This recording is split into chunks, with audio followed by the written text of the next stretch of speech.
Hello and welcome to ResearchPod. Thank you for listening and joining us today. In this episode, we'll be looking at the serious leisure perspective, the seminal framework devised by Professor Robert Stebbins at the University of Calgary. Large sections of our society have had an increasing amount of time on their hands outside of work since the inception of the industrial age. People have developed multiple ways of occupying this time through varied and multifaceted leisure activities. These activities have been extensively researched and documented in recent years, and Professor Robert Stebbins at the University of Calgary has provided a seminal framework called the serious leisure perspective, which synthesizes the science of leisure activities. This theoretical framework incorporates scientific research from various fields, including social psychology and sociology. This analysis includes individual and group-level processes involving leisure activities. The schema of leisure is organized around three main forms of leisure: casual leisure, project-based leisure, and serious pursuits of leisure. These three components constitute Professor Stebbins' serious leisure perspective, SLP, the framework emergent from the study of serious leisure. This framework is based on extensive research data regarding leisure, derived from interviews, participant observations of leisure activities, as well as numerous other accounts and documents.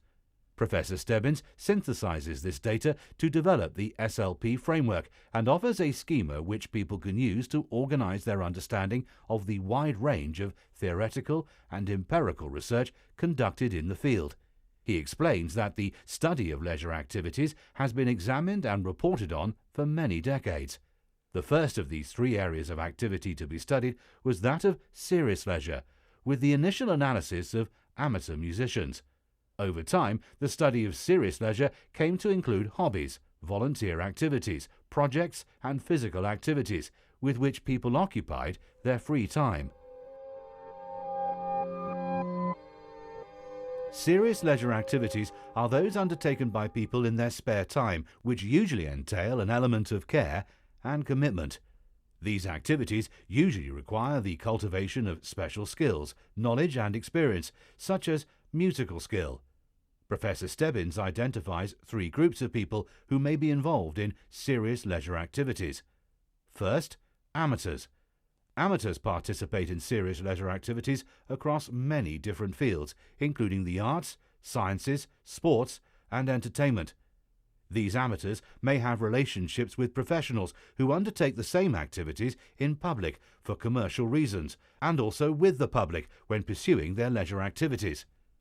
This sets them apart from the second group of people undertaking serious leisure activities, namely the hobbyists, who usually do not have these relationships. Hobbyists are classified into 5 categories of leisure activity. These categories are as follows: collecting, making and tinkering, participating in activities such as fishing, playing non-professional sports and games, and liberal arts hobbies, such as reading. The third group of people Professor Stebbins classifies as engaged in serious leisure activities are volunteers, who either casually or on a serious basis offer help for the benefit of others, usually with no pay for their voluntary efforts. A fourth group of people engaged in serious leisure activities are people Professor Stebbins describes as involved in devotee work. People choosing these activities are usually inspired to pursue a specific occupation in their leisure time, motivated by a sense of achievement through the activity that offers a pathway towards self-enhancement and self-growth. This category of serious leisure may offer a livelihood to the person, and Professor Stebbins says that it can thus be difficult to differentiate this category of serious leisure activity from a work activity. Examples include people involved in small businesses during their leisure time, or skilled trades, or even the liberal and consulting professions. The defining characteristics of all serious leisure activities include a drive to persevere with improving in the leisure activity. That effort is required to acquire the skill and knowledge inherent in the leisure activity. There is a realization of the benefits from the activity. An attractive identity is linked to the leisure activity, and a unique ethos and vibrant social world are associated with the activity. There are also casual leisure activities that do not share the characteristics of serious leisure activities that people engage with and pursue to occupy their spare time. These include casual leisure activities such as play activities, relaxation activities, for example napping or walking, passive entertainment, for example listening to music, reading books, watching a television series, active entertainment such as games, social conversations, and sensory stimulation activities, for example sex, eating, and drinking. Aerobic activities which people find pleasurable rather than overtly challenging, as well as volunteering into a more unskilled manner, also fall into the category of casual leisure.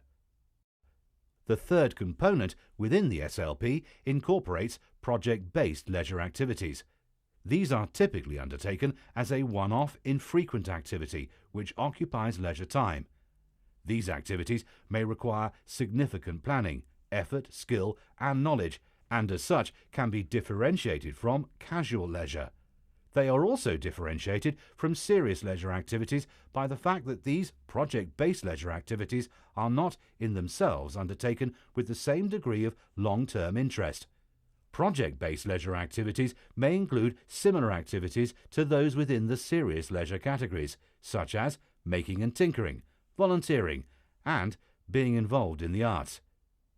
Professor Stebbins says the way in which people occupy and allocate their time typically gets spread across three domains of life, namely work, leisure, and disagreeable non-work obligations.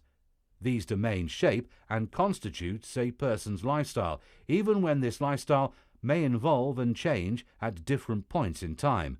The distinction between leisure and work, together with non-work obligations, is fundamentally that the first of these, leisure, implies flexibility and discretionary choice.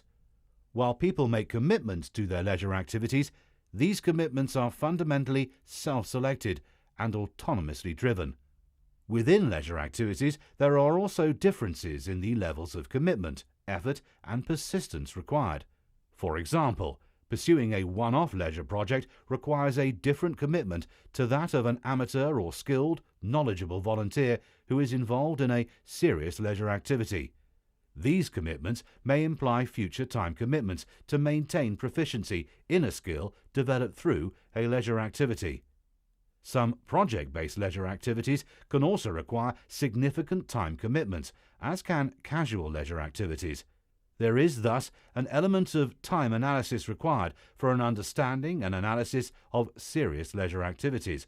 But Professor Stebbins says that this issue of time allocation in leisure activities has not been extensively researched.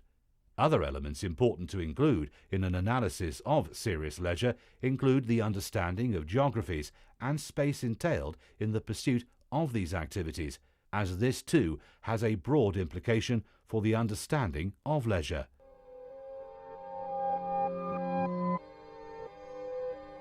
Professor Stebbins points out that while people may have different views of what constitutes an optimal leisure lifestyle, one of the main reasons for people getting involved in leisure activities is to create an optimal lifestyle for themselves.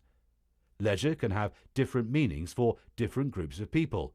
For example, those with significant amounts of free time, such as retirees and unemployed people, may have significant free time to dedicate to leisure activities, depending on their individual circumstances. These leisure activities can in themselves become a key source of well-being, notwithstanding any costs that might be associated with pursuing a serious leisure activity. Fundamentally, choices about leisure activities shape one's lifestyle.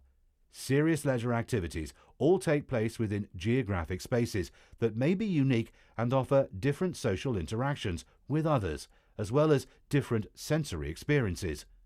Serious leisure activities also typically involve cognitive activity inherent in the processing of information linked to a leisure activity. Knowledge can be acquired through the pursuit of serious leisure activities, and there is thus an element of personal development and growth that has implications for a person's well-being. Professor Stebbins proposes that educating people about leisure can help people find interesting and rewarding leisure activities. Leisure education thus presents a key opportunity to improve the lives of people. A framework that helps people define, organise and understand the different components of leisure facilitates people making choices about activities that enhance self-growth, development, flourishing and well-being. This ultimately brings people closer to establishing an optimally fulfilling lifestyle. That's all for this episode. Thanks for listening and stay subscribed to ResearchPod for more of the latest science. See you again soon.